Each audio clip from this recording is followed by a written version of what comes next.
దేవుని నామమునకు మహిమ కలుగును గాక. యేసుక్రీస్తు ప్రభువారి పేరట మీకందరికి కూడా ప్రత్యేకమైనటువంటి మరి నూతన సంవత్సరపు శుభాకాంక్షలు తెలియజేస్తూ ఉన్నాము. మరి ఇది 2వ వారము.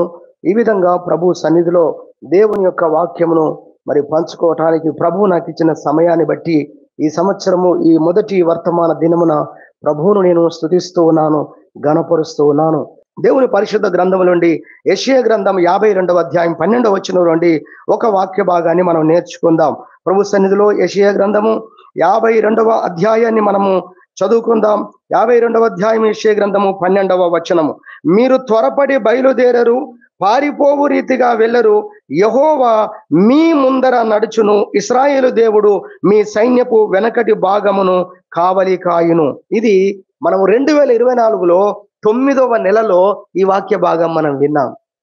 అయితే అది విన్నాము, అది ఇదివరకు ప్రభు మనకు బయలుపరిచాడు. ఆ విషయాలని గ్రహించకుండానే ఈ వాక్యం మీదికి దృష్టి రావడం, దీన్ని ధ్యానించడం జరిగిన తరువాత ఈ వాక్యము మన సంఘములో మనము ప్రభు మనకు బయలుపరిచాడే, ఇది మనం విన్నట్టుంది అని ఒకసారి మళ్ళీ వెళ్ళి యూట్యూబ్లో చూసినప్పుడు ఇదే అంశం మీద వాక్యం బోధించబడింది. కానీ అప్పుడు దేవుడు బయలుపరిచిన అంశాలకు ఇప్పుడు దేవుడు బయలుపరిచిన అంశాలకు మరి తేడా ఉంది కనుక ఇది అందుకే ప్రభు దీన్ని చెప్పుకోవడానికి ఆలోచన ఇచ్చాడు అని మరి నేను నమ్మి ఆ వాక్యాన్ని మీ ముందుకు తీసుకొని రావడానికి మరి ఇష్టపడుతూ ఉన్నాను. దేవుని పరిశుద్ధ గ్రంథంలో చూస్తున్నాం. ఇక్కడ ఉన్న మాట ఏంటంటే, యెహోవా మీ ముందర నడుచును. హల్లెలూయా.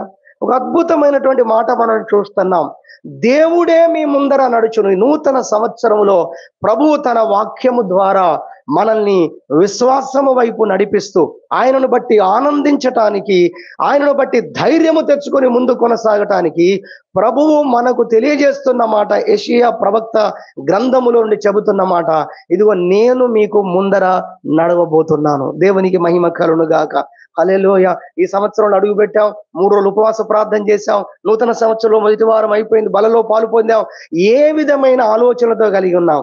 దేవుడు రాడంట, మనమే వెళ్ళిపోదామని వచ్చామా? దేవుడు రాడు, ఇక మనమే ఏదో ఒకటి చేసుకోవాలని చెప్పి మనం ఉపవాస ప్రార్థనలో ఉన్నామా? కాదు కదా. ఇదే విశ్వాసం కదా, ఇదే విషయం కదా. మరి దాన్ని బట్టి మనం స్తుతిస్తున్నామా ప్రభువును? ఆ స్పృహ మనలో ఉందా? ఆ గ్రహింపు మనలో ఉందా?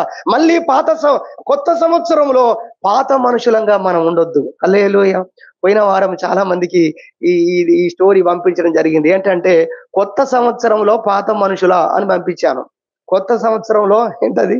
పాత మనుషుల, పాత స్వభావాలు, పాత ఆలోచనలు, ఇంకా నేను ఒంటరి వాడినే, ఇంకా నేనే నా జీవితాన్ని చూసుకోవాలి అనే ఆ పాత స్వభావంలోనే మనం ఉండిపోయామా? దేవుడు మనకి ఏదైనా బయలుపరిచాడా? ఏదైనా విన్నామా? దేవుడు మాట్లాడినప్పుడు వింటే దాన్ని బట్టి మనం ఆనందించుదాం. హల్లెలూయా. ఇదిగో ముందున్న సంవత్సరం అంతట్లో నేను ఒంటరిగా ప్రయాణం చేయడానికి లేను, కానీ నా దేవుడు నాతో కూడా నడిచేవాడై ఉన్నాడు. హల్లెలూయా. అయితే ఆయన ఎక్కడ నడుస్తాడు? ఇది బైబిల్లో మనం చూస్తున్నాం. యెషయా గ్రంథం 52వ అధ్యాయం 12వ వచనంలో చూస్తున్నాము, యెహోవా మీ ముందర నడుస్తాడంట. ఎక్కడ నడుస్తాడు చెప్పండి?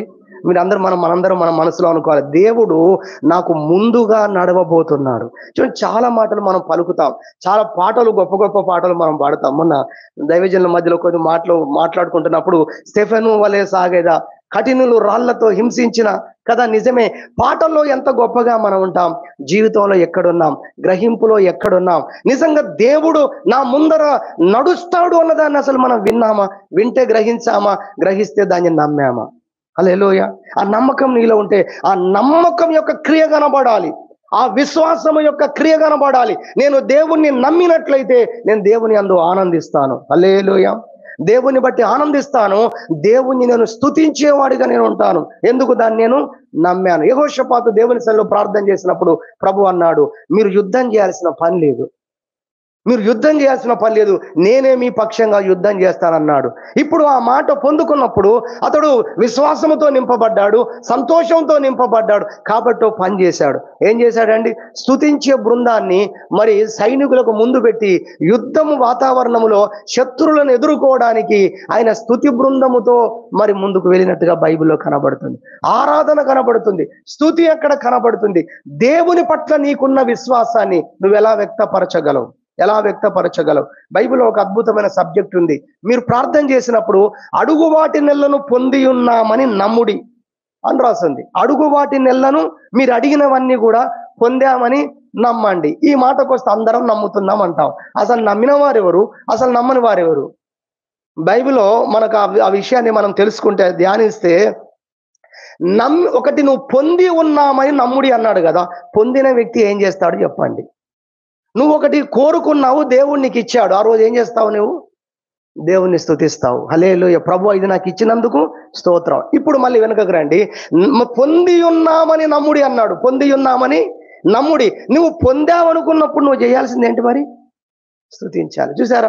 మన నమ్మకాన్ని కనపరిచే క్రియ, మన విశ్వాసాన్ని వ్యక్తపరిచే క్రియ, అది స్తుతి. యెహోషాపాతు అది చేశాడు. నిజముగా దేవుడు మనకు ముందుగా ఆయన నడుచువాడు అనే వాక్యం మన యుద్ధకు వస్తుండగా, ప్రభు మనతో మాట్లాడుతుండగా, దాన్ని మనం నమ్మిన వారమైతే మన జీవితంలో ఏముండాలి? దేవుని గురించిన స్తుతి ఉండాలి. హల్లెలూయా. ప్రతి దినం ఉదయకాలం లేచి మళ్ళీ నా జీవితాన్ని నడిపించుకునేవాడిని అంటే, కొత్త సంవత్సరంలో కూడా మనం పాత వ్యక్తులే. సంవత్సరాలు మనకి ఏం చేయవు. నిజానికి సంవత్సరాలు మనల్ని ఏం మార్చలేవు. దేవుణ్ణి గూర్చిన ఒక్కొక్క గ్రహింపు ఒక్కొక్క అంతస్తులోకి మనల్ని తీసుకెళ్తుంది. హల్లెలూయా. దేవుణ్ణి గూర్చిన గ్రహింపు మునుపెన్నడు చూపనని, ఏ వ్యక్తి చూపనంత విశ్వాసాన్ని కూడా మనం చూపవచ్చు. అది ఎలా సాధ్యమవుతుందంటే, దేవుణ్ణి గూర్చి మనం నేర్చుకుంటే ఆ అంతస్తులు మనకు పెరుగుతాయి. అందుకే మేము అంటాం, రక్తస్రావ రోగి ఆయన వస్త్రపు చెంగు ముట్టుకుంటే చాలనంత లెవెల్లో పోయింది. ఎక్కడ అది ఏ బైబిల్లో ఏ గ్రంథంలో రాసింది అసలు అలా ముట్టుకుంటే స్వస్థత జరుగుతుందని? దేవుణ్ణి గూర్చిన గ్రహింపు ఒక కొత్త చరిత్రని సృష్టించేటట్టుగా, ఒక గొప్ప విశ్వాసాన్ని కనపరిచేటట్టుగా ఆమె ప్రదర్శించింది. మరి అది బైబిల్లో ప్రభు ఆ విషయాన్ని రాయించాడు. నువ్వు మాట మాత్రము సెలవిమ్ము, ఇంటి దగ్గర నా దాసుడు బాగా అవుతాడు. ఎలాంటి గొప్ప విశ్వాసం! యేసు ప్రభు అన్నాడు, నన్ను వెంబడించే వారిలో కూడా ఇంత విశ్వాసం లేదన్నాడు. ఎలా వచ్చింది ఇంత విశ్వాసం? గ్రహింపు ద్వారా కలిగిన విశ్వాసం. కాబట్టి నూతన సంవత్సరము మనకేం చేయదు కానీ నూతనమైన గ్రహింపు ఒక సరికొత్త వ్యక్తులుగా మన దేవుని కొరకు నిలబెట్టబోతుంది. హల్లెలూయా. దేవుణ్ణి కూర్చిన ఒక గొప్ప గ్రహింపు ఏంటంటే, ఇదిగో నీ దేవుడు నీతో నడుస్తాడు కాదు, ఆయన నీకు ముందుగా నడిచేవాడై ఉన్నాడు. హల్లెలూయా. 3 విషయాలు త్వరగా జ్ఞాపకం చేసి నేను ముగిస్తాను. ఆయన మనకు ముందుగా నడుస్తాడు అన్నటువంటి మాట మనం దేవుని పరిశుద్ధ గ్రంథములో మనం చూస్తూ ఉన్నాం. మరి దేవుని వాక్యములో పరిశుద్ధ గ్రంథం చూస్తే మీకా గ్రంథము 2వ అధ్యాయము, మీకా గ్రంథము 2వ అధ్యాయము మీరు చూడగలిగినట్లయితే అక్కడ 13వ వచనములో ఉన్నటువంటి మాట జ్ఞాపకం చేసుకున్నాము. 2వ అధ్యాయము 13వ వచనము, ప్రాకారములు పడగొట్టువాడు వారికి ముందుగా పోవును, వారి గుమ్మమును పడగొట్టి దాని ద్వారా దాటిపోవుదురు. వారు గుమ్మమును పడగొట్టి దాని ద్వారా దాటిపోవుదురు. వారి రాజు వారికి ముందుగా నడుచును, యెహోవా వారికి నాయకుడుగా ఉండును. హల్లెలూయా. ఈ వాక్య భాగములో నుండి మనం అర్థం చేసుకోవాల్సిన కొన్ని విషయాలు ఇక్కడ ఉన్నాయి. ప్రభువు ముందుగా నడిచే దాన్ని గురించి మాట్లాడుతూ ఆ విషయాన్ని రాయిస్తూ ఏమని జ్ఞాపకం చేస్తున్నాడంటే, మరి ముందుగా ఎవరు నడుస్తారు అంటే ఇక్కడ కొన్ని విషయాలు చెప్పాడు. విస్తారమైన వేల సైన్యం ఉంటదండి, కానీ ఆ సైన్యం ముందు ఒక గుర్రం మీద ఒక వ్యక్తి చాలా టీవీగా, చాలా ధైర్యంగా వెనుకున్న వేల మందికి ప్రోత్సాహకరంగా ఓ వ్యక్తి గుర్రం మీద కూర్చుంటాడు. ఎవరైనా? రాజు. హల్లెలూయా కదా. ఒక్కడే ఉంటాడు. ఆయన పక్కన కూడా ఎవరు ఉండరండి. ఆయన పక్కన కూడా ఎవరు ఉండరు. ఆయన ఒక్కని గుర్రమే ముందు ఉంటుంది, వేల మంది యొక్క గుర్రాలన్నీ వెనకే ఉంటాయి. కాబట్టి ఆయన యొక్క పరాక్రమము, ఆయన యొక్క ధైర్యము మరి అక్కడ మనకు కనబడుతుంది. అంటే ముందుగా పోవటంలో ఉన్నటువంటి ఆ ధైర్య సాహసాలు, ఆ పరాక్రమమైనటువంటి ఆ స్థితి మనకు ఆ రాజులో మనం చూడవచ్చు. అయితే ఇక్కడ మనకు ఆ విధంగా ముందుగా రాజుగా ఉండేవారు ఎవరంటే దేవుడే మనకు రాజుగా ఉంటున్నాడు. హల్లెలూయా. అదే విధంగా ఒక టీం పనిచేస్తుంది అనుకోండి, ఒక బృందం పనిచేస్తుంది అనుకోండి. ఆ బృందములో సాహసమైనటువంటి కార్యాలు చేస్తున్నప్పుడు, సాహసమైనటువంటి యాత్రలు చేస్తున్నప్పుడు ఆ ముందడుగేసేవారు ఎవరో తెలుసా? లీడర్ ముందడుగేస్తాడు, అంటే నాయకుడు. ఈ మాటలు మీకా గ్రంథం 2వ అధ్యాయం 13వ వచనంలో మనకు కనబడుతుంది. ఇదిగో యెహోవా వారికి నాయకుడుగా ఉండబోతున్నాడు. హల్లెలూయా. ఆయన నాయకుడుగా ఉండును, ఆయన రాజుగా, వారికి ముందుగా ఆయన రాజుగా ఉండును అనేటువంటి విషయాలు దేవుని పరిశుద్ధ గ్రంథములో మనం చూస్తున్నాం. కాబట్టి మనకు ముందుగా నడుచు దేవుడు అనే విషయాన్ని మనం నేర్చుకుంటున్నాం. మనకు ముందుగా నడవడంలో ఉన్నటువంటి 3 విషయాలు మరి మనం జ్ఞాపకం చేసుకుని అర్థం చేసుకున్నప్పుడు దేవుణ్ణి మనం స్తుతించగలం. అందులో మొదటి విషయం ఏంటంటే, దేవుడు మనకు ముందుగా ఉండడం అనగా ఆయన ముందుగా నడవటంలో ఉన్న ఉద్దేశం ఏంటంటే ఆయన బాధ్యత తీసుకునేవాడుగా ఉన్నాడు. హల్లెలూయా. ముందుగా నడవడం. నాకెవరు ముందుంటారు? నాకు ముందుగా ఎవరు పోతారు? ఎవరు నాకు ముందుంటారు?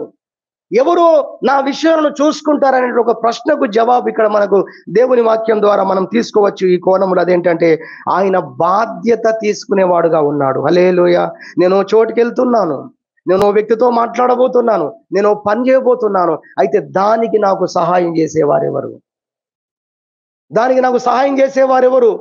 నా విషయంలో నాకు ముందుగా నా గురించి ముందస్తుగా మాట్లాడేవారెవరు? ముందస్తుగా కార్యాలు చేసేవారెవరు? ముందస్తుగా పరిస్థితులను చక్కబెట్టేవారెవరు? ఎన్నో తలంపులు నాకున్నాయి, ఎన్నో ఆలోచనలు నాకున్నాయి. అయితే ఈ విషయాలన్నిట్లో నాకు ముందుగా పోయేవారెవరు? నా విషయంలో చొరవ తీసుకునేవారెవరు? నా విషయంలో పట్టించుకునేవారెవరు? కేర్ తీసుకునేవారెవరు? దేవుని వాక్యం చెప్తుంది, దేవుడు నీకు ముందుగా పోబోతున్నాడు. హల్లెలూయా. ఇశ్రాయేళ్ల దేవుడు ఆయన మనకు ముందుగా నడుచువాడై ఉన్నాడు అనేది మనము నేర్చుకుంటున్నాం. అందులో ఆ ముందుగా ఆయన నడవడం అనే దాంట్లో అర్థం చేసుకోవాల్సిన మొదటి అంశం ఏంటంటే ఆయన బాధ్యత తీసుకునేవాడై ఉన్నాడు. హల్లెలూయా. దేవుని వాక్యంలో చూస్తే నిజంగా దేవుడు మనుషులందరి ఎడల ఎంత బాధ్యత కలిగి ఉన్నాడు అనేది వాక్యం అంతట్లో మనం చూడొచ్చు. మరి ఆయన లోబడనొల్లని వారితో మొదలు పెడితే ఆయన భక్తులను వరకు కూడా అనేకమైన విషయాలు బైబిల్ నిండా ఉన్నాయండి. లోబడనొల్లని వారి విషయంలో కూడా దేవుడు బాధ్యత వహిస్తున్నాడు. దేవునికి మహిమ కలుగును గాక. హల్లెలూయా. దేవునికి ఎదురాడేటువంటి ప్రజలు, దేవుని మాట వినకుండా ఆయనకు ఎదురాడే ప్రజల విషయంలో కూడా దేవుని పరిశుద్ధ గ్రంథం రోమాపత్రిక 10వ అధ్యాయం 21వ వచనంలో చూస్తే లాస్ట్ మూడు లైన్లు అవిధేయులై ఎదురాడు ప్రజలకు నేను దినమంతయు చేతులు చాచి తిని. దేవుని యొక్క ఆ కేర్ అనేది ఇక్కడ మనకు కనబడుతుంది. ఆయన ఎంత పట్టించుకుంటున్నాడు మనుషులను. ఏంటండి, ఆయనకు లోబడక, ఆయనకు విధేయత చూపక, ఆయనను ప్రక్కన పెడుతూ, ఆయన మాటకు భయపడక ఉన్న వారి విషయములో కూడా ఆ మనుషులు విసిగిపోయి విడిచిపెడతారు. చక్క చేయ చూసి, కౌన్సిలింగ్ చేయ చూసి నా వల్ల కాదిక అని ఏం చేస్తారు? మనుషులు విడిచిపెట్టిన సందర్భాలు ఉన్నాయి. కానీ దేవుని యొక్క స్వభావాన్ని గురించి బైబిల్ చెప్తుంది, ఆయన అవిధేయులై ఎదురాడే ప్రజలు, నేను నీ మాట వినా, నేను నీ చిత్త ప్రకారంగా జీవించను అని ఎదురాడడం అంటే ఏంటి? వ్యతిరేకించటం. అలాంటి వ్యక్తుల పట్ల కూడా దేవుడు ఏం చేస్తున్నాడట? ఆయన కృప చూపడం, కనికరం చూపడం అనే ఇలా అంటే ఆయన ఇలా వేరే మాటలు కాదు, కానీ ఒక శ్రేష్టమైన మాట రాయబడింది, దినమంతా చేతులు చాపి ఉంచాడంట. నేను అంటాను, ఏ తల్లికైనా ఇంత ఉంటదా? ఏ తండ్రికైనా ఇంతగా సహనం, ఓపిక ఉంటదా? హల్లెలూయా. అందుకే ఆయన తల్లి కంటే గొప్పవాడు, ఆయన తండ్రి కంటే గొప్పవాడు. తల్లి గొప్పదే, తండ్రి గొప్పవాడే. దేవుడు ఆ విలువలనిచ్చాడు. అయితే అంతేకాదు, దేవుడు అంతకంటే కూడా ఆయన గొప్పవాడు. అందుకే తల్లి మరచిన అన్నాడు, మరువదు అని కూడా ప్రభువే చెప్పాడు. అక్కడ మర్చిపోతుందని ప్రభువు చెప్పలేదు, మరువదు.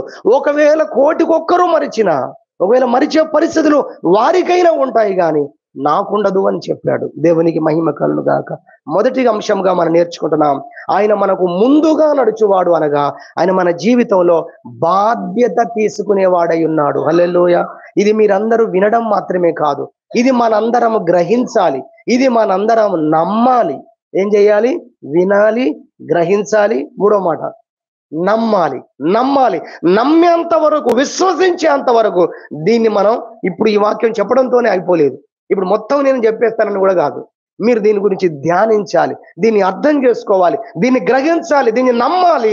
ఆ నమ్మకము యొక్క క్రియ ఏంటంటే మీరు దీన్ని బట్టి దేవుని స్తుతించేవారుగా మారాలి. హల్లెలూయా. అవును, నా జీవితాన్ని గురించి దేవుడు బాధ్యత వహిస్తాడు. మరి ఆయన కాకపోతే బాధ్యత వహించేవారు ఎవరు అని ఇంత క్లియర్ గా మనం అర్థం చేసుకోవాల్సిన అవసరం ఉంది. నోవాహు కాలంలో నోవాహు 3 కొడుకులు 3 కోడళ్ళు మాత్రం ఓడలోకి వెళ్ళినట్టుగా మనకు కనబడుతుంది. మిగతా వారందరినీ దేవుడు విడిచిపెట్టాడా? దేవుడు వాళ్ళని దర్శించలేదా? అవిధేయులై ఎదురాడు ప్రజలను గురించి ఆలోచించాడు, వారి గురించి చేతులు చాపి ఉంచానన్నాడు కదా. ఆ కాలంలో దేవుడు ఏమైనా చేశాడా? మరి అప్పుడున్న ప్రజలను గురించి దేవుడు ఏమైనా బాధ్యత తీసుకున్నాడా, కనపరిచాడా, ఏమైనా వర్క్ చేశాడా దేవుడు అంటే? పేతురు రాశాడండి.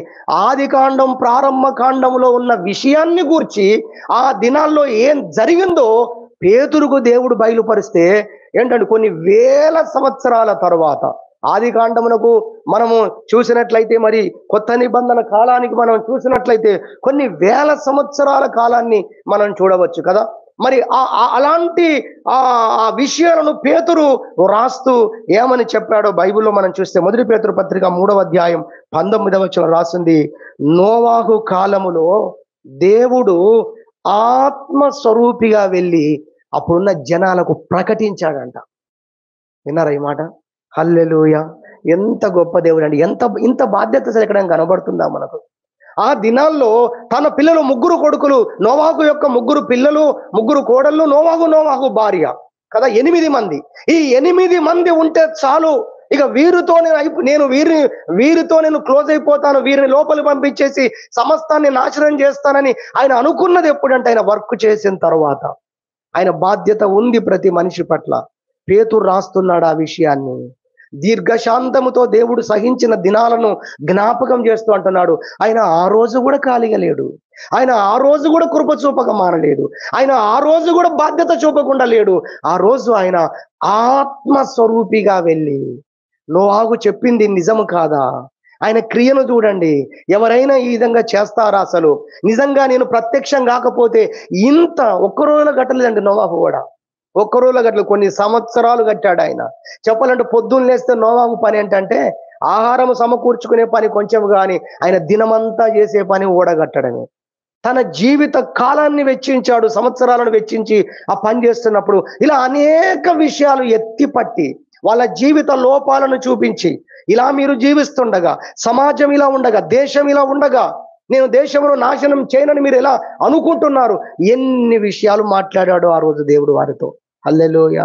ఏది ఏమైనా అక్కడ మనం చూస్తున్నాం ఏమని, నోవాహు కాలంలో దేవుడు ఆత్మస్వరూపిగా వెళ్ళి వారికి ఆయన స్వార్థను, జరగబోయే విషయాలను, ప్రళయాన్ని గురించిన విషయాలను, మారు మనసు పొందిన కొరకైన విషయాలను, మరి జీవితము మార్చుకునే విషయాలను ప్రభు ప్రకటించాడు అనేది మనం వాక్యంలో చూస్తున్నాం. కాబట్టి ఆయన బాధ్యత గల దేవుడుగా అక్కడ కనపరిచాడు అనేది మనం చూడగలం. అదేవిధంగా మరి ఐగుప్తు దేశంలో ఇశ్రాయేలు ప్రజలు సుమారు 70 మంది కదా, సుమారు 70 మంది ఐగుప్తు దేశంలో ఎంటర్ అయిన వాళ్ళు 70 మంది అండి. 70 మంది ఎంటర్ అయ్యారు, అందులో లక్షల మందిగా విస్తరించారు. హల్లెలూయా!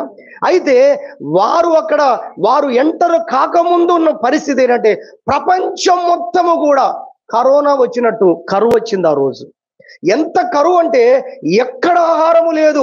ఒక్క ఈజిప్ట్ దేశంలో మాత్రమే తినడానికి అన్నం ఉందండి. లగ్జరీ కాదు, ప్రాణం నిలబడాలి, బ్రతకాలంటే ఐగుప్తు దేశానికి వెళ్లాల్సిందే. అక్కడ ఉంది అని తెలిసింది.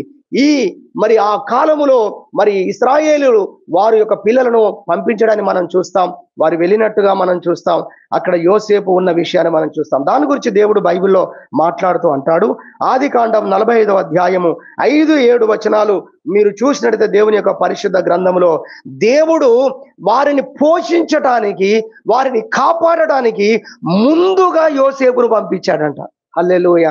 వారి ప్రాణాలను కాపాడడానికి, ప్రపంచములోకి వచ్చిన కరువులో తన ప్రజలను దేవుడు కాపాడుకోవడానికి, తనను వెంబడిస్తున్న, తన యందు విశ్వాసం ఉంచినటువంటి ఆ ప్రజలను కాపాడడానికి దేవుడు మరి నన్ను ముందుగా పంపించాడు, మిమ్మల్ని కాపాడడానికి నన్ను పంపించాడని స్వయంగా యోసేపు సాక్ష్యం ఇచ్చినట్టుగా 45వ అధ్యాయము 5వ వచనంలో మాట్లాడతాడు యోసేపు. మీ ప్రాణ రక్షణ కొరకు దేవుడు నన్ను ముందుగా పంపించాడు. ఎప్పుడు పంపించాడట? ఇదిగో ముందుగానే మాట మీరు పట్టుకోవాలి. ముందుగా మన దేవుడు ముందుగా నడిచేవాడు అనగా ఆయన బాధ్యత తీసుకునేవాడు అని నేర్చుకుంటున్నాం మనం. యోసేపును ఐగుప్తు దేశానికి ముందుగా పంపించాడు. ఎందుకు? తన పిల్లలు ప్రపంచవ్యాప్తంగా ఒక కరువు రాబోతుంది. ఆ కరువులో వారిని పోషించడానికి దేవుడే యోసేపును ముందుగా పంపించాడు. హల్లెలూయా! ఇక్కడ మనకు బాధ్యత అనేది కనబడుతుంది. దాని నెరవేర్పు చక్కగా మనం చూడగలుగుతున్నాం. 145వ కీర్తన 9వ వచనం చూస్తే, ఆయన పశువులకును అరుచుచుండు పిల్ల కాకులకును ఆయన ఆహారం పెట్టేవాడు. ఇలా మనం ఆలోచన చేస్తే చాలా విషయాలు దేవుని వాక్యంలో కనబడతాయి. ప్రతి ఎగ్జాంపుల్ మనం చెప్పుకోవడానికి సమయం ఉండదు, కానీ కొన్ని వాక్యాలు మనం ఇలా చూద్దాం త్వరగా. 145 కీర్తన 9వ వచనం చెప్తుంది, పశువులకు అరుచుచుండు పిల్ల కాకులకు ఆహారం ఎవరు సిద్ధపరుస్తున్నారండి? ఎవరు సిద్ధపరుస్తున్నారు? పూర్వకాలంలో మరి నా చిన్నతనంలో వ్యవసాయం ఊర్లలోకి వెళ్ళినప్పుడు వరి కొన్ని గొలుసులను కొన్ని పనలను వారి యొక్క పాక గట్టేవాళ్ళు. అవన్నీ వచ్చి పక్షులు తింటూ వెళ్ళేది కదా. మరి ఇప్పుడు సిటీలో అలాంటిది ఆ పనులు దొరకవు. మరి ఎవరన్నా అక్కడక్కడ కొన్ని బియ్యం పోసి పావురాలకో పిచ్చుకలకో నీళ్లు పెట్టడం కొన్ని చేస్తూ ఉండొచ్చు. కానీ లక్షలాది కోట్లాది జీవరాశులకు చేసేవారెవరు? అరణ్యంలో బ్రతుకుతున్న ఆ పక్షులను పోషించేవారెవరు? మొన్న ఈ టాపిక్ మాట్లాడుతున్నప్పుడు ఒక్క ఏనుగును దేవుడు నాకు ఇస్తే నేను పోషించగలనా అనుకున్నాను. అది మామూలు తిండి తినదు మరి. హల్లెలూయా. అలాంటి వేలాది లక్షలాది ఏనుగులు ఈ రోజు అరణ్యంలో బతుకుతున్నాయి. కడుపు నిండా వాటికి అన్నం పెట్టే దేవుడు ఉన్నాడు, వాటిని సృష్టించిన వాడు. ఆయనకు బాధ్యత ఉంది. హల్లెలూయా, హల్లెలూయా. ఇదిగో మరి కాకి పిల్లలు దేవునికి మొర పెడుతున్నాయట. మనకు తెలియదు అది కావు అంటుందని. నీ దగ్గర గంట సేపు ఊరినా నువ్వు అన్నం ముద్ద కూడా వేయవేమో, కానీ వాటిని సృష్టించిన దేవుడు వాటిని పోషించకుండా ఉన్నాడు. అందుకే ఎప్పుడో మాట అంటాను, కాకి జాతి పావురాల జాతిని చూసుకునే వాళ్ళు ఉన్నారు, పంజరాలు పెట్టి శుభ్రంగా పోషించుకునే వారు ఉన్నారు, పెద్ద పెద్ద డబ్బాలు పెట్టి పైపులు పెట్టి. కానీ కాకులను పోషించుకునే వారైతే మరి మామూలుగా మనకు కనబడరు కదా. కానీ కాకి జాతి ఇంకా బతికుందంటే, చేతుల్లో ఇమిడిపోయే ఒక పిచ్చుక చిన్న ప్రాణం దాన్ని, అది ఇంకా బ్రతికి ఉందంటే దాన్ని పోషించే దేవుడు ఉన్నాడు. ఇవన్నీ ప్రభు చెప్పాడు. యేసు ప్రభు దిగొచ్చి చెప్పాడు. 2025 సంవత్సరంలో ప్రభు మమ్మల్ని చెప్పమంటున్నాడు. ఏమని చెప్పాడు ప్రభు ఆ రోజు?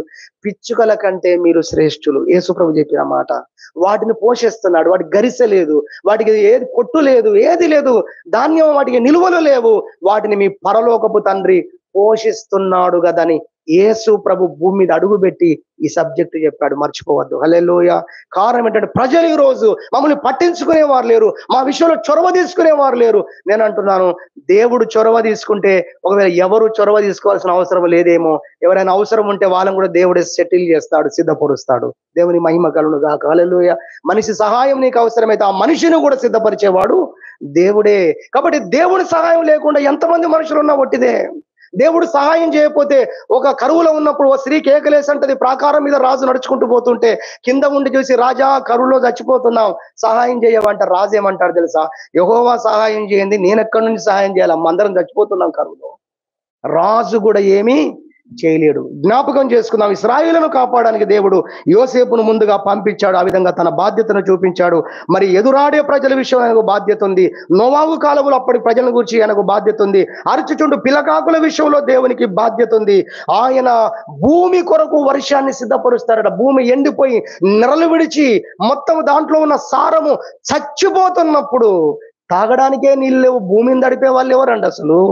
ఆయన బైబిల్లో రాసించాడు ఆ మాట. 145 కీర్తనలో మనం చదివితే ఆ మాటలు మనకు కనబడతాయి. 8వ వచనంలో భూమి కొరకు కూడా దేవుడు ఆలోచిస్తున్నాడంట. హల్లెలూయా. దేని కొరకు? భూమి కొరకు. ఇది ఇలానే ఎండితే, ఇలానే సూర్యరశ్మి చేత కాల్చబడితే మొత్తం చౌడుగా మారిపోతుంది. భూమి వట్టి దుబ్బగా మట్టిగా సారము లేనిదిగా మారిపోతుందని, దాంట్లో ఉన్న జీవం చచ్చిపోకుండా భూమి కొరకు వర్షము సిద్ధపరచువాడు ఆయన అని రాస్తుంది 145 కీర్తన 8వ వచనంలో. ఇలా మనం చదువుకుంటూ పోతే దేవుని వాక్యంలో అనేక విషయాలు మనకు కనబడతాయి. మెట్టుకు ఆయన మన విషయంలో ప్రతి విషయంలో సృష్టిలోని జీవరాశుల విషయంలో ఆయన బాధ్యత తీసుకున్నవాడని మొదటిగా మనకు కనబడుతుంది. రెండవదిగా మనం చూసినట్లయితే ఇశ్రాయేళ్ల దేవుడు ఇదిగో మనకు ఆయన ముందుగా నడుచువాడు అనేది మనం నేర్చుకుంటున్నాం. ఆయన మనకు ముందుగా నడుచువాడు అనగా ఆయన మన విషయంలో బాధ్యత తీసుకునేవాడు అనేది మొదటిగా విన్నాం. రెండవదిగా మనం చూసినట్లయితే ఆయన ముందుగా ఉన్నాడు అంటే, ఇందాక రాజు గురించి మనం జ్ఞాపకం చేసుకున్నాం. యుద్ధం ప్రారంభమవుతుంది, అవతల నుంచి లక్షల విలుకాండ్రు బాణాలు ఎక్కుపెట్టి ఉన్నారు. ధనస్సు మీద బాణాలు ఎక్కుపెట్టారు. వాళ్ళు వదిలారనుకోండి, లక్షల బాణాలు వస్తాయి పైనుండి కదా. లక్షల బాణములు వస్తాయి. ఇప్పుడు ఎవరికి ముందుగా హాని జరుగుతుంది మీరు చెప్పండి? ముందున్న వారికి హాని జరుగుతుంది. ముందెవరున్నారు? ఫస్ట్ గుర్రం మీద ఎవరున్నారు? సైన్యం ముందు ఎవరుంటారు? రాజు ఉంటాడు. అనగా రాజుకే హాని ఉంది చెప్పాలంటే కదా. దీనికి అర్థం ఏంటంటే ముందుగా పోవచ్చున్నాడు అనగా వచ్చే ప్రతి పరిస్థితిని ఆయన ఎదుర్కొనేవాడై ఉన్నాడు. హల్లెలూయా. నీకంటే ముందుగా ఆయన మీద పడబోతుంది అది. నీకంటే ముందుగా ఆయన దాన్ని ఎదుర్కొంటాడు. ఎందుకు ఆయన వెనుకలేడు? ఆయన ఎక్కడున్నాడు? ఆయన నీకు ముందుగా పోతున్నాడు. దేవుని పరిశుద్ధ గ్రంథం చెప్తుంది, దేవుని పిల్లలారా, మీరు నమ్ముకున్న దేవుడు ఆయన మీకు ముందుగా పోతున్నాడు. హల్లెలూయా. దీన్ని బట్టి సంతోషించండి, దీన్ని బట్టి ఆనందించండి. ఎందుకంటే వస్తున్న ప్రతిదాన్ని కూడా ఆయనే ఎదుర్కొంటాడు. ముందుగా ఆయన ఎదుర్కొన్న తర్వాతనే నీ యొద్దకు వస్తుంది. నా జీవితంలో నేను శ్రమల్లో ఉన్నప్పుడు దేవుడు ప్రవచనం ద్వారా నాతో మాట్లాడుతూ రోజు మాట అన్నాడు, నా కుమారుడా, నా చేతి లోపల నీవు ఉన్నావు, నా అరచేతిలో నిన్ను మూసి పెట్టి ఉంచాను. ఇప్పుడు నిన్ను ఏదైనా తాకాలంటే ముందు నా చేతిని తాకాలి అని చెప్పాడు దేవుడు. హల్లెలూయా. ఎంత గొప్ప దేవుడు అండి. మనందరికీ చెప్పాడు, ఒకరికే కాదు. యెషయా గ్రంథం 49వ అధ్యాయంలో ఒక్కొక్కరికి ఒక్కొక్క మాట ఇలా, కానీ యూనివర్సల్ గా దేవుడు అందరి కొరకు చెప్పిన మాటలు బైబిల్లో మనకున్నాయి. చూడుము, నా అరచేతిలో నేను నిన్ను చెక్కుకొని ఉన్నాను. ఎంత గొప్ప మాట. పెట్టుకొని ఉండడం వేరు, చెక్కుకొని ఉండడం వేరండి కదా. అన్ని చాలా లోతైన మాటలు అవి. కాబట్టి మనం తెలుసుకోవాలి, ఆయన దాన్ని ఎదుర్కొనే వ్యక్తిగా ఉన్నాడు, ఎదుర్కొనే దేవుడుగా ఉన్నాడు. అనగా ముందుగా వెళ్ళటంలో ఉన్న ఉద్దేశం ఏంటంటే దాన్ని ఎదుర్కొంటాడు అని అర్థం ఇస్తుంది. ఇంకా కొంచెం ఒక స్టెప్ వేసి కొంచెం లోతుకు వెళ్ళి చెప్పాలంటే ఆయన దాన్ని బేర్ చేస్తాడు. హల్లెలూయా. ఆయన దాన్ని భరిస్తాడు. దాని సంగతి ఎవరు చూసుకుంటారు? ఆయన చూసుకుంటాడు. ఆ కష్టము, ఆ నష్టము, ఆ ఇబ్బంది, అది ఏదైనా కూడా ఎవరు దాన్ని ఎదుర్కొంటున్నారు, ఎవరు దాన్ని మోస్తారు అంటే ఆయన దాన్ని మోసేవాడుగా ఉన్నాడు. ఒక ఉదాహరణ చెప్తాను, సమయం అయిపోయింది కాబట్టి. మార్కు సువార్త 4వ అధ్యాయం 38వ వచనం మీరు చూస్తే యేసు ప్రభు శిష్యులతో పాటు ప్రయాణం చేస్తున్నాడు. మనము కూడా దేవునితో పాటు ప్రయాణం చేస్తున్నాం. మన కుటుంబం కూడా ప్రయాణం చేస్తుంది. అయితే ఆ రోజు దోణిలో యేసు ప్రభు ఎక్కడున్నాడో బైబిల్లో అద్భుతంగా రాసిందో మాట. ఏంటో తెలుసా? ఆయన ఆ దోణ యొక్క అమరమున యేసు ప్రభు ఉన్నాడట, నిద్రిస్తూ ఉన్నాడట. దోణ యొక్క అమరం అనగా కింది లెవెల్. చూడండి, ఒక బిల్డింగ్ ను మనము లెక్క పెట్టేటప్పుడు మనం పైనుండి 1, 2, 3 అని లెక్క పెట్టాం అంతస్తులు. ఎక్కడి నుంచి లెక్క పెడతాం? గ్రౌండ్ ఫ్లోర్ అంటాం. తర్వాత మీద కట్టిన దాన్ని ఫస్ట్ ఫ్లోర్ అంటాం. ఇలా ఉంటది దాని లెక్క. అంతేగాని పైనుండి లెక్క పెట్టాం కిందికి, అది రాంగ్. అది కింది నుంచి లెక్క పెట్టాలి. ఇప్పుడు యేసు ప్రభు ఎక్కడున్నాడు? గ్రౌండ్ ఫ్లోర్ లో ఉన్నాడు. చెప్పాలంటే కింది భాగంలో ఓడ యొక్క అమరం ఉన్నాడు, అనగా మొదట ఉన్నాడు. హల్లెలూయా. వాటర్ వస్తే ఫస్ట్ ఎవరిని టచ్ అవుతాయి? యేసు ప్రభుని టచ్ అవుతాయి. ప్రమాదం వస్తే ఎవరు ఫస్ట్ మునిగిపోతారు? యేసు ప్రభువే మునిగిపోతారు. ఆ కోణంలో అక్కడ చెప్పాలంటే. కాబట్టి ఆయన నీకు ముందుగా పోతున్నాడు అనగా ఆయన వచ్చే పరిస్థితిని ఆయనే ఎదుర్కొంటాడు, ఆయనే దాన్ని ముందుగా భరించేవాడై ఉన్నాడు. హల్లెలూయా. ఆ దోణిలో ఆ రోజు యేసు ఉన్నట్టుగా ఈ రోజు మన కుటుంబాల్లో, మన గృహాలలో ప్రభు ఉన్నాడు. అయితే ఎక్కడున్నాడు ఆయన? ఆయన మొదటిగా ఉన్నాడు, ఓడ అమరమున ఉన్నాడు. వచ్చే ప్రతిదాన్ని ముందుగా ఎదుర్కొనే పరిస్థితుల్లో ఆయన ఉన్నాడు అన్న విషయాన్ని మనము జ్ఞాపకం చేసుకోవాలి. అందుకే కీర్తన గ్రంథం 22వ కీర్తన 8వ వచనం, నీ భారము యెహోవా మీద మోపుము, ఆయనే నిన్ను ఆదుకొనును. నీ భారము మోసేవాడు దేవుడే. అందుకే ఆయన నీకు ముందుగా వెళ్తున్నాడు. నీ భారములన్నింటినీ కూడా మోయటానికి, వాటన్నిటిని కూడా ఫేస్ చేయడానికి, వాటన్నిటిని కూడా ఎదుర్కోవడానికి ఆయన నీకంటే ముందుగా వెళ్తున్నాడు అని వాక్యం చెబుతున్నట్టుగా మనం ఇక్కడ చూడగలము. 68వ కీర్తన 19వ చరణం, అనుదినము మా భారము భరించుచున్నాడు. మేము భరిస్తున్నాము అని చెప్పలేదు. వాళ్ళు ఒకటి కనిపెట్టారు, వాళ్ళు ఒకటి తెలుసుకున్నారు, వాళ్ళు ఒకటి గ్రహించారు. ఏంటంటే అరే, దేవుడు మన జీవితంలో మనం ఎదుర్కొంటున్న ప్రతి పరిస్థితిలో ఆయన మనతో కూడా ఉన్నాడు. ఆయన మనకు ముందు నడుస్తున్నాడు. నిజానికి ఆయనే మనల్ని మోస్తున్నాడు. హల్లెలూయా. ఎవరు మోస్తున్నారండి? ఆయనే మనల్ని మోస్తున్నాడు, ఆయనే మనల్ని భరిస్తున్నాడు. దేవుని వాక్యం చెప్తుంది, యెషయా గ్రంథం 53వ అధ్యాయము 11వ వచనం చెప్తుంది, ఆయన అనేకుల పాపములను ఆయన మోసుకొని పోయాడు. హల్లెలూయా. మనందరి దోషం ఆయన మీద మోపబడింది. మన పాపములన్నింటినీ ఎవరి మీద వేశాం? మనం అదిగో ఆయన మీదనే వేశాం. ఆయనే వాటన్నింటి కలువరి శిలువ పైన ఆయన మోసుకొని వెళ్ళాడు. ఈ రోజు మనం ఫ్రీ అయ్యాం. ఈ రోజు మనం పరిశుద్ధులం. ఈ రోజు మనం పవిత్రులం.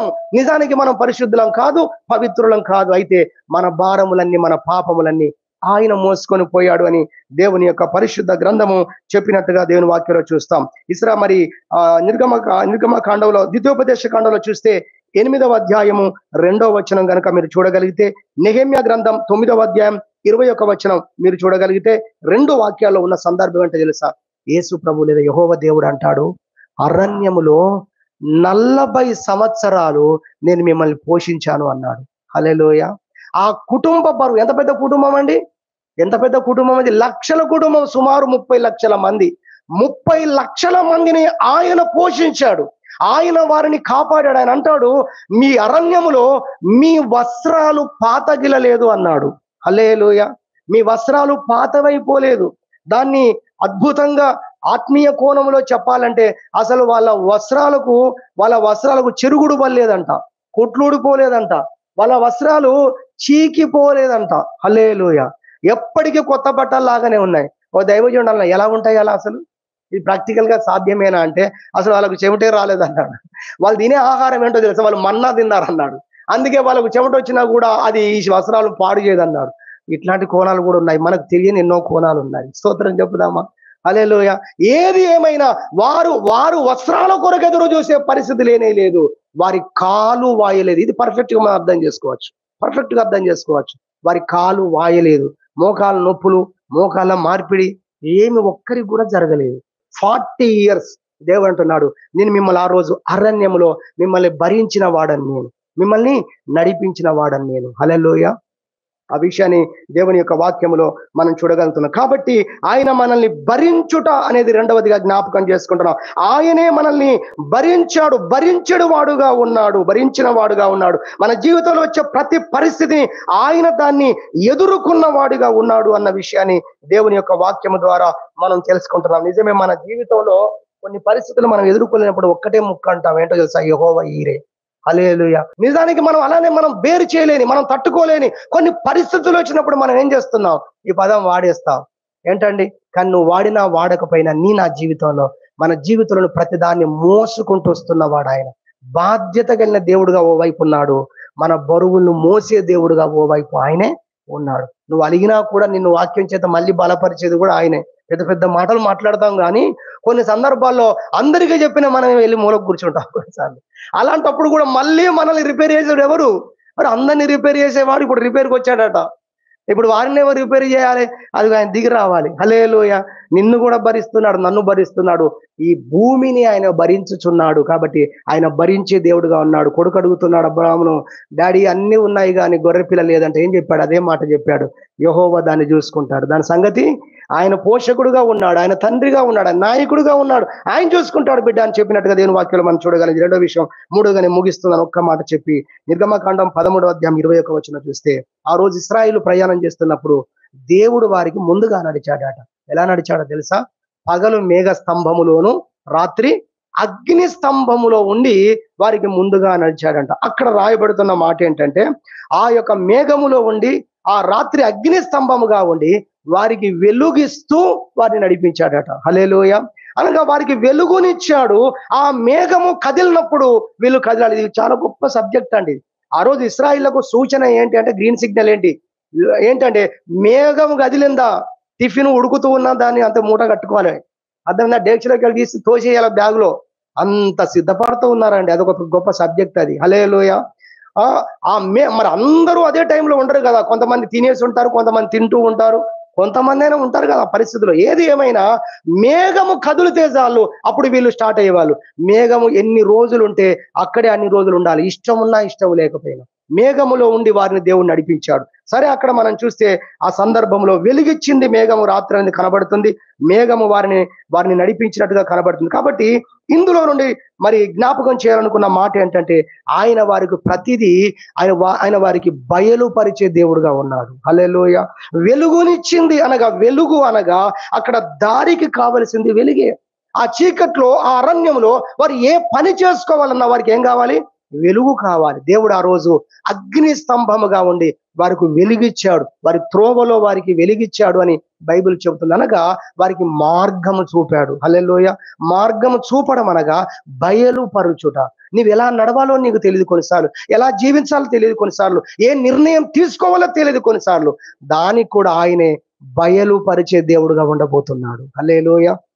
ముగిస్తున్నాను, సమయం అయిపోయింది కనుక. దేవుని వాక్యంలో చూస్తే పౌలు ఒక రోజు ఆయన ఆసియాలో వాక్యం చెప్పుదామని అనుకుంటాడు. ఆసియాలో వాక్యం చెప్పుదామని అనుకుంటే దేవుని యొక్క పరిశుద్ధాత్మ చెప్పాడంట, లేదు లేదు ఈ రోజు మాత్రం మీరు ఆసియా వైపు ప్రయాణం చేయొద్దు అని చెప్పాడట. సరే ప్రభు వద్దన్నాడు కదా అని అనుకున్నాడు. తర్వాత బితునియాకు వెళ్తాము అని అనుకున్నాడంట పౌలు. అయితే అక్కడికి కూడా యేసు యొక్క ఆత్మ వారిని వెళ్ళనివ్వలేదు అని దేవుని పరిశుద్ధ గ్రంథంలో మనం చూస్తాం. అయితే 16వ అధ్యాయంలో ఇది మనకు కనబడుతుంది అపొస్తలుల కార్యములో. అయితే ఆసియా వద్దన్నాడు, బితునియాకు దేవుడు వద్దని చెప్పాడు. మరి ఎటు వెళ్ళాలి అసలు? ఇంతకు మా ప్రయాణం ఎటు వెళ్ళాలి? మేము ఎక్కడ సేవ చేయాలి? ఎక్కడ వాక్యం చెప్పడానికి వెళ్ళాలి? ఏంటి ప్రభువా నీ చిత్తమని ఆయన అనుకుంటున్నటువంటి ఆ పరిస్థితుల మధ్యలో మాసిదోనియా వైపు నుండి మరి దేవుడు అటువైపు వెళ్ళడానికి దేవుడు అతనికి మరి మార్గము చూపినట్టుగా దేవుని పరిశుద్ధ గ్రంథంలో మనం చూస్తాము. హల్లెలూయా. మాసిదోనియా దేశస్థుడు ఒకడు కలలో వచ్చి, నువ్వు మా ప్రాంతమునకు వచ్చి వాక్యం చెప్పాలయ్యా అని కలలో కనబడుతుంది. పొద్దున్నే లేచి దేవుణ్ణి స్తుతించి ఆసియా వద్దన్నాడు, బితునియా వద్దన్నాడు. ఇప్పుడు బితునియా మరి యొక్క మాసిదోనియా వైపు వెళ్ళడానికి దేవుడు మనకు గ్రీన్ సిగ్నల్ ఇచ్చాడని అటువైపుగా వారు వెళ్ళినట్టుగా చూస్తాము. ఆ తర్వాత జరిగింది ఏంటంటే ఒక జైలు సూపరింటెండెంట్ కుటుంబం రక్షించబడింది. దేవునికి మహిమ కలుగునుగాక. హల్లెలూయా. పేతురు కూడా ఇలాంటి సందర్భము ఎదుర్కొన్నాడు. ఒక రోజు అతనికి ఒక దర్శనం వచ్చినప్పుడు ఒక చెద్దరి, ఒక దుప్పటి కిందికి వచ్చింది. 4 చెంగులు పట్టబడి లోపల చూస్తే అపవిత్రమైన జంతువులు ఉన్నాయి, వాటిని పురుగులు ఉన్నాయి, వాటిని చంపుకొని తినమని దేవుని స్వరం వినబడుతుంది. అయితే అసలు ఈ దుప్పటి ఏంది, ఈ అపవిత్రమైన జంతువులు ఏంది, లేకపోతే ఈ అపవిత్రమైన కీటకాలు ఏంటి, పురుగులు ఏంటి, వీటిని నేను తినమని మరి ఈ విధంగా దర్శనం రావటం ఏంటని ఎటు తోచక ఉన్నాడట. ఈ మాట బైబిల్ ఉంది. ఎటు తోచని పరిస్థితులు అని పాట పాడతాం మనం కదా. ఎటు తోచని పరిస్థితుల్లో పేతురు అలా అనుకుంటుండగా పరిశుద్ధాత్మ దేవుడు చెప్తున్నాడు. బహుశా కుర్చీలో కూర్చొని ఉంటాడు ఇంట్లో. ఎవరు? పేతురు. పరిశుద్ధాత్మ దేవుడు అంటున్నాడు, ఇదిగో నిన్ను పిలవడానికి కొంతమంది మనుషులు వచ్చారు, నువ్వేం మాట్లాడకుండా వారితో వెళ్ళని చెప్పాడు పరిశుద్ధాత్మ దేవుడు. హల్లెలూయా. ఎటు తోచని పరిస్థితుల్లో ఓ సత్యాన్ని బయలుపరిచాడు. ఆయన ఏం మాట్లాడకుండా వారితో వెళ్తే ఒక పెద్ద ఇంటికి తీసుకొని వెళ్ళాడు. వందలాది మంది ఇంటి నిండా ఉన్నారు. ఆయన ఒక గొప్ప అధికారిగా ఉన్నాడు. ఆయన కొర్నేలి తన బంధువులతో ఇల్లు కిక్కిరిసిపోయి ఉంది. అక్కడ దేవుని యొక్క వాక్యం పేతురు బోధించినప్పుడు సరికొత్త చరిత్ర సృష్టించబడిందండి. మారు మనసు పొంది బాప్తిసం పొందితే పరిశుద్ధాత్మను పొందుకుంటాం మనం. కానీ పేతురు కాలంలో జరిగిన అద్భుతం ఏంటో తెలుసా? వాళ్ళు చర్చికి రాలేదు, వాళ్ళు బాప్తిసం పొందలేదు, కానీ ఏకంగా పరలోకము నుండి దేవుని శక్తి ద్వారా పరిశుద్ధాత్మ చేత నింపబడ్డారు. కొర్నేలి కుటుంబం అన్యుల కుటుంబం. మర్చిపోకండి మాట. హల్లెలూయా. అంత గొప్ప కార్యం జరగడానికి దేవుడు పేతురికి ఏం చేశాడు? బయలుపరిచాడు. అందుకే దేవుని వాక్యంలో రాయబడి ఉంది, మత్తయి సువార్త 10వ అధ్యాయం 26వ వచనం, మరుగైనదేదియు బయలుపరచబడక పోదు. మత్తయి సువార్త 11:25లో కూడా రహస్యమైనది ఏది కూడా తెలియబడకపోదు అని మత్తయి సువార్త 10వ అధ్యాయము 26వ వచనములో దేవుని పరిశుద్ధ వాక్యములో మనం చూస్తాం. తీతుకు పత్రిక 1వ అధ్యాయం 3వ వచనములో దేవుడు బయలుపరుస్తాడు. తగిన కాలమందు బయలుపరుస్తాడు, యుక్త కాలమునందు బయలుపరుస్తాడు. ఎప్పుడు ఏది బయలుపరచాలో దేవునికి తెలుసు. అంతవరకు ప్రార్థిస్తూ స్తుతిస్తూ నేను నమ్ముకున్న దేవుడు నాకు బయలుపరిచే దేవుడు, నా జీవితంలో బాధ్యత వహించే దేవుడు, నా జీవితంలో ఆయన నా యొక్క బరువులను మోసే దేవుడు ఆయన అనే విషయాన్ని మనం గ్రహించిన వారమై ప్రభువునందు ఆనందిస్తూ ఆయన స్తుతిస్తూ ముందు కొనసాగాలని దేవుడి వాక్యమును మనకు అనుగ్రహించాడు. దేవుడి వాక్యము దీవించును గాక.